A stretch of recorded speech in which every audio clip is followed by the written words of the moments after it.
In this demonstration, we'll take a look at how to save and manage configuration files within the Junos OS.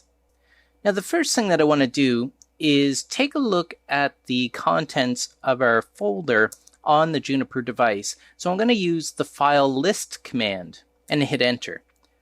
Now I want you to notice that I don't have any, I got a few default files there, but I don't have any configuration files that have been saved yet to that folder.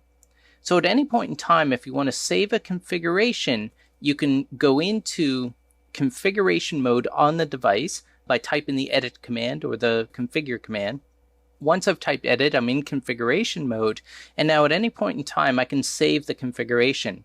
Now, the great thing about the save command is it works with the hierarchical structure of the Juniper device configuration in the sense that wherever you are in your configuration, it'll save that portion down through the hierarchy to a configuration file. I'll show you what I mean. So I'm at the root of my configuration, so I'm going to use the save command and I'm going to plug in a file name.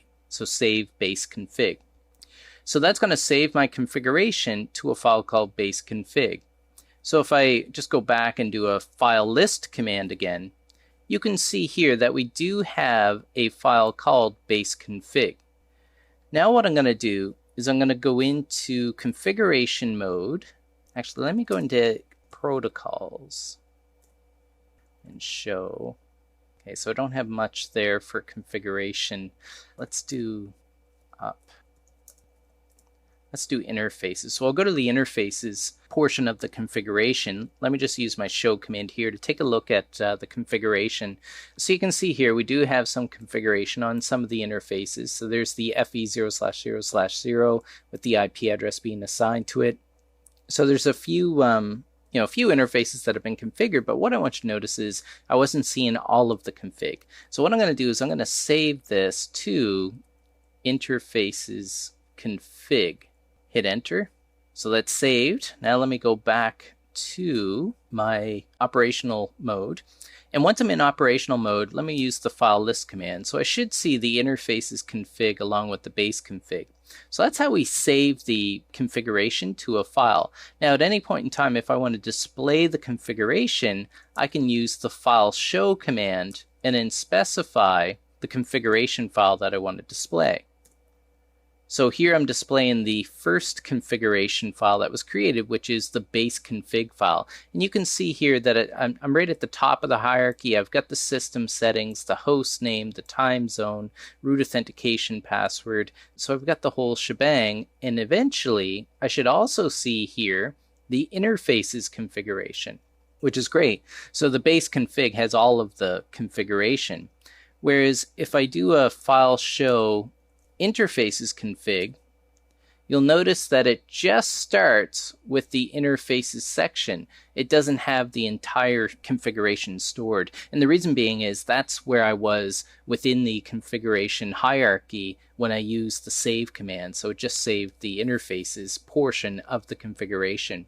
You'll also notice here that we do have a replace statement above it, and this is basically an instruction indicating to the Juniper device what to do with the information when it's loaded into the configuration. So we would want to replace this configuration over the old configuration.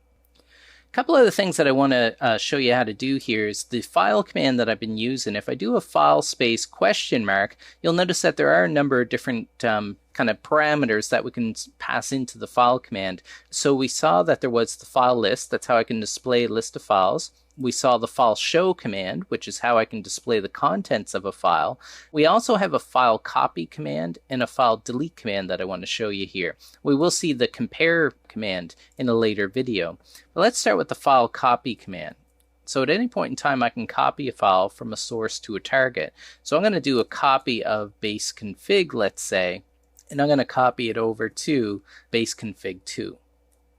So now if I do a file list command to list the files, you can see not only do we have the base config, but we also have the base config 2, and then there's the original interfaces config.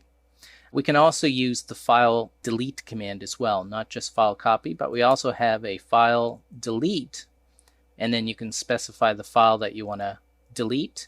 And in this case, I'm going to delete the base config 2 file.